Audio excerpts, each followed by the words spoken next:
Hey friends, I'm Antonuk, and this is Built in the Digital Republic, a podcast about Estonia and Estonian companies in the world of tech. In today's pilot episode, we are talking about Estonian developers in British startups, their expertise, mindset, work culture, cost, and most importantly, the reputation they are building in the UK. Is hiring them already a trend or just a couple of standout cases? And what is it that makes Estonian developers stand out? Let's ask our guest, Jack Mangnall, co-founder of Shape Technologies, a UK-based fintech startup. The company entered the market 2 years ago and is already working with several European PSPs and PayFacs, offering a ready-to-use, fully customizable fintech platform as a service. The product is delivering results. Shape has showcased its platform at major fintech events, including Seamless Europe, expanded internationally, and started scaling its partner network across Europe. Well, looks like Jack has plenty to share. Hi Jack, welcome to the show. Hi Alex, thanks for welcoming me into the show. It's great to be here. Glad to have you here. Let's go.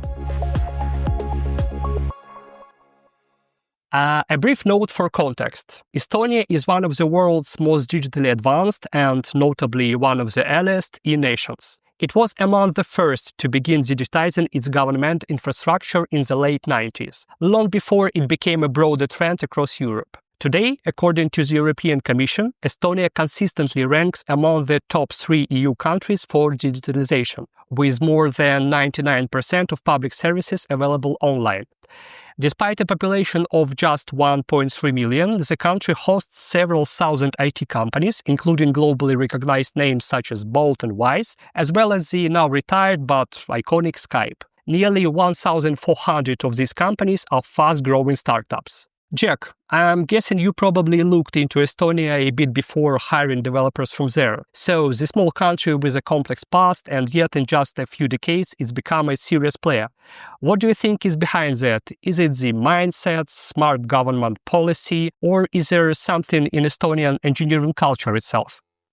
Great question. No doubt a blend between all of those.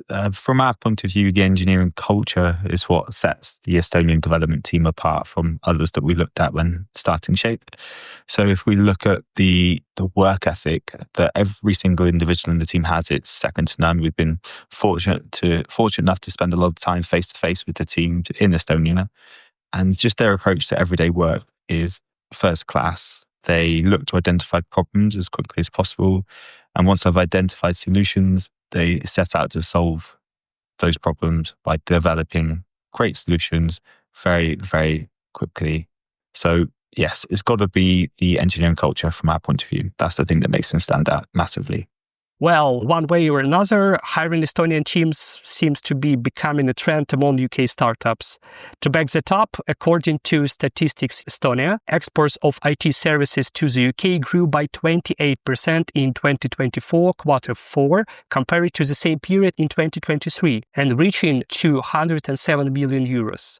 The UK is now Estonia's 4th largest EU partner in IT exports, and this particular destination saw record growth. There are also industry articles exploring this trend, example being the startup Miota, and even platforms that offer Estonian team hiring as a service. Jack, have you and your fellow founders started noticing this shift too? Yes, definitely have. I'm fortunate enough to speak to lots of different founders these days, which is always great to hear people's journeys that they're on. One thing that stands out is time to market. So I'm sure we'll talk about lots of different things today, but when you're starting a new business, especially in tech, you back yourself for that solution to be innovative, and you want to be first to market because there's always going to be someone else coming after you. So you need to have a development partner that you know is going to actually build your solution on time and at the highest standard. And I think a lot of my fellow founders are turning to Estonia for that very reason. Okay. And in your view, is this trend driven more by cost, development speed, and trust, or is something else going on there? It's a combination of all of them from our point of view. So to bring this to life, when we launched Shape about 3 years ago now, which has gone in the blink of an eye, we looked at Bulgaria, Moldova, Romania, quite a lot of other countries, the UK as well. The one thing that set Bamboo Group apart, which is the company that we work with in Estonia, is they didn't just throw rate cards at us. They weren't just trying to show us about all the other fintech projects that they'd worked on. What they did better than anyone else was they took time to understand what it was we wanted to build, why we wanted to build it, and where we wanted to be 5 years from that day, so 2 years from now. And before we even signed on the dotted line or committed to spending a single penny with Bamboo, they were able to tell us exactly how they were going to deliver what we wanted to deliver with a budget, with a project timeline. And so we were able to agree to those things, and no other company that we spoke to took anywhere near the level of care and due diligence that early in the process. So I obviously can't say if that's every single Estonian company, every single Estonian development company out there, but in our case with Bamboo, that's exactly what we got. Okay, and there are so many talent hubs out there: India, Poland, Romania, Serbia, lots of skilled developers, often at lower rates. So why did you choose Estonia, considering that you hadn't yet experienced these trends you just described? So cost is important. We certainly, when we look at rate cards, we never wanted to pay the highest rate. If I'm honest with you, when you're starting a business, you're to be raising money or spending your own, and every founder's starting a business because they probably want to exit that one day. So you're looking at, for every pound, euro, or dollar that you spend, how much you're actually going to be able to convert that into in a matter of years. So we really looked at the total spend to deliver the project. And so when we were talking to development companies in some of the countries you've mentioned, we were looking at hourly rates, but we never really got a sense of how much would it cost us to build the entire platform. So we wanted to understand how quickly we could get to market, how much it would cost us to get there, and how good our platform would be by the time we actually get to market. We want the quality of what we've built to be first class, best in class. We want every single customer that uses it to want to keep using it. And so it's a combination of cost, time to market, and yes, trusting that your development partner is going to deliver what you want, what you designed as a best-in-class solution. I see what you mean. Okay, and what was your specific technical goal at the time? What kind of expertise, stack, or approach were you looking for? And what did the Estonian team bring to the table? It would be nice to hear some tech cases if possible. Well, to be honest with you, you'll have to ask my co-founder because he looks after the technical and product side of the business. What I can tell you, which I hope is useful to the listeners as well, is that we are clearly a fintech, a payments platform, and all the other development companies we'd spoken to had built lots of other fintech platforms before, and integrating with payment gateways, different acquirers. And if I'm right in thinking, at the time that we spoke with Bamboo 3 years ago, they had probably integrated with Stripe a couple of times, but they didn't necessarily have extensive experience in working within the payments industry or the wider fintech industry. I think I'm right in saying that. However, the level of detail they went into exploring the industry, to understanding all the different stakeholders, what their APIs looked like, because a huge part of the Shape model is not just the platform that we've built, but the ecosystem, all the different providers that it can plug into. So data providers for global KYC, KYB, AML, integrating with payment gateways, acquirers and banking providers. They had to go away and learn a whole new industry. And they did that in record time. Clearly, we helped them. We gave them the expertise that we had. But their ability to research, to understand things that were new to them, really set them apart.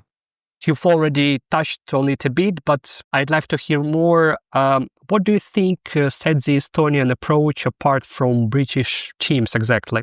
So when you're in the office with the guys, their approach to work, like I mentioned before, is first class. They come in, everyone's very polite, very nice to each other, but ultimately every single person is there to work. They take real pride in delivering quality, and they take real pride in ultimately giving their all to their work. So when I've worked in other companies within tech before, what you tend to find in the UK, whether that's using in-house development or other overseas development resources, is that projects are delivered late. Roadmaps get congested, and ultimately, as a commercial person, that's my background, by the way, you're left in a position where you're having to communicate that to your customers. So all your existing customers, you're having to let them down because you've not delivered something you committed to. And what we've actually found with Bamboo, with the Estonian team, is that 99% of the time, they deliver on time and on budget. But what we also find, which is not surprising, that they actually tend to deliver early quite often, which means we can cram more into our roadmap. As a startup where you raise a specific amount of money to deliver a certain amount, delivering things early means that you could do so much more with the money that you're using. So it's been really, really refreshing to see that it is possible to deliver tech platforms, software on time and on budget, because to be honest with you, it's been all too familiar for things not to go like that. Yeah. As a project manager, I completely understand the value of it when your team just delivers even more than you planned at the initial planning. That's true. From my point of view with that, I mean, I said earlier that I'm not a tech guy at all. And one of my frustrations is always when you can't help but ask yourself why things haven't been done on time. And it's really hard for someone technically, an engineering person, to explain to me where delays have happened. So it's just nice not to even have to entertain those conversations because things aren't being delayed. Because I've seen it cause a lot of friction between commercial, product and tech teams in the past where things aren't done on time. So it's good not to be in that position with Shape. That's true. That was really interesting to hear. Thank you. And just to keep things balanced, was there anything you felt was occasionally lacking in your collaboration with the Estonian team? Anything you would perhaps like to see be improved? It's an interesting one because I think the honest answer is the working culture between British companies and Estonian companies is very different. In the UK, I think we tend to try and maybe have more of a social relationship within the office. And I think that seems to be quite different to Estonia. But we've overcome that because we've just spent time together and we've spent time to understand how each business operates differently, how all the individuals are culturally different. So at the start, it was something to get used to, but ultimately, in the course of my career, I've worked with people from all across the world. But it's, I turn up to a call and I want to have some small talk. I want to ask about the weekend and see what people are doing in terms of holidays and things like that. And don't get me wrong, everyone was always very polite and happy to answer those questions. But I think sometimes I've taken people by surprise. But over time, I think they look forward to those conversations with us now. But ultimately, if they were more like us, more like the British culture, they probably wouldn't be delivering things as quickly. So finding the balance between the cultures has taken some time, but ultimately it's delivered something really good. And we have a great working relationship now. The other thing is where there's clearly a lot of miles between us, it's been really important to get face-to-face because we want to have a good relationship with them because they're a crucial part of our team. But when we are also together in person, we spend time socially, we go for drinks, we go for dinner together. So we build a really good relationship wherever we can. And then when we are apart, we have the right processes in place. We spend a lot of time on video calls to ensure there's a closeness. And there's always good methods, in that every time there's a new release on the platform, someone from the tech team will actually showcase that right through to the product team and then ultimately me and the commercial people in the business so that everyone has a good understanding of what's being built, why it's being built and where the value is for our customers. So there's lots of things we've done to overcome some of the cons of having a long distance relationship, shall we say, nothing that can't be overcome. Yeah, true. This personal communication when you can just meet offline and talk with the team members, that's really good opportunity. It's not only about remote teams, but even now when people working remotely everywhere, even at the same city, but still remote. So it's very important to meet each other and just to spend time offline if it's possible. Yes, I completely agree. Okay, so and one more thing I think is worth asking. I know some companies run into bureaucratic obstacles when hiring in Estonia. At some point, they start wondering whether they should open a legal entity there to stay compliant with local labor laws for their remote teams. Have you encountered the same or other formal costs tied to these models that are worth highlighting here? No, we found it pretty straightforward to contract with using our UK entity with the Estonian entity that is Bamboo. Not seen any big barriers. I would encourage any UK-based startups to at least consider Estonian-based technology companies. Give them the chance, let them let them prove what they're capable of. One thing I think it's worth calling out, though, for those UK startups, that if you're planning to use R&D tax relief, or if you're looking to raise funding through grants, it is becoming increasingly difficult, because in the UK, they're looking for companies like us to rely on UK-based development companies or our own in-house resource. So it is getting a little bit harder to look overseas. But if you have the money, definitely consider Estonia. Okay. And to wrap up, if a UK startup founder were considering working not just with an Estonian team, but with any foreign team, what business and technical questions would you suggest they ask first? I think it's less about asking questions. I think you need to share your vision of what you're trying to achieve and let that company come back to you. Give them time to understand that and present to you based on what they've learned from that initial sales process, I guess. If they start just pitching to you, I mean, this stuff's obvious, but if they start pitching to you just about rate cards before they've even taken the time to understand what it is you're trying to achieve in your startup, it's probably not going to end well.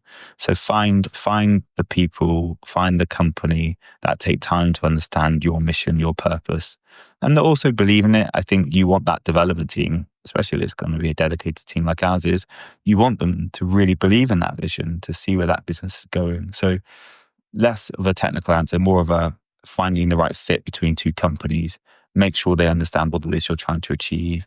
And certainly before you start parting with your hard cash, make them prove themselves, because I think the right companies are really happy to do that. Yeah, I would agree with you in terms of that nowadays development company there is not enough to have only hands who will write the code. Yeah, they need at least to share the same values. They need to understand the product, be proactive at some cases, suggest that some features if possible. So more product vision approach than just coding. Absolutely, yeah. Yes.